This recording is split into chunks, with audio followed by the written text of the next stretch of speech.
with you, but it was like, you're spending a lot of time here, but you're not getting anything done. And it takes time, it takes reps to get better at working itself. And so that measure of focus, the equal opposite of distraction, is just how long you can stick with it. And I can tell you that me, from a very visceral perspective, when I work, there are many times, like, when you work and you're like, man, I feel like I like need a break. The thing is that that break period for people who aren't as good at working might be like the rest of the day. And the better and better that I've gotten at working is that I can like kind of like whip my head back in and be like, confront, like, keep going.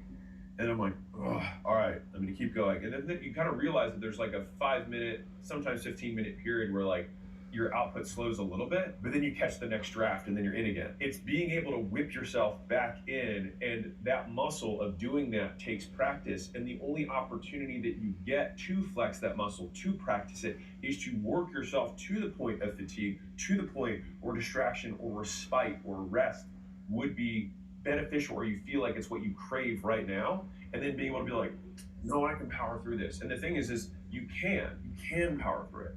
It just takes practice, and practice takes repetition, and being willing to be uncomfortable for an extended period of time. So, to add on to what Alex said, I experienced that yesterday in my practice.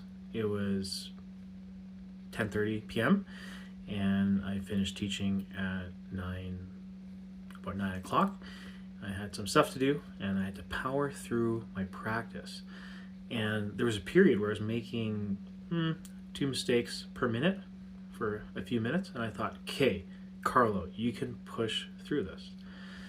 So I took a little break, like 1 minute. I centered myself, and I got back to practicing, and I managed to push through. I was at about 57 minutes, and I was at 53 minutes, and I had 13 minutes to go, because my goal is to practice 67 minutes per day. You can ask me later why that number. But I had pushed through, and before I knew it, the 13 minutes was up, and I got my 67 minutes. So, what's the lesson here?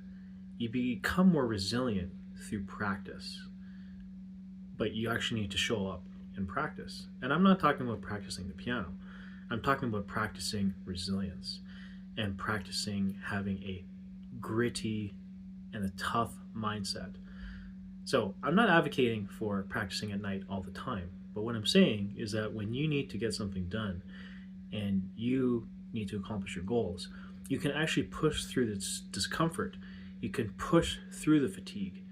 And at the end of it, you're going to become stronger mentally and also physically, depending on the context.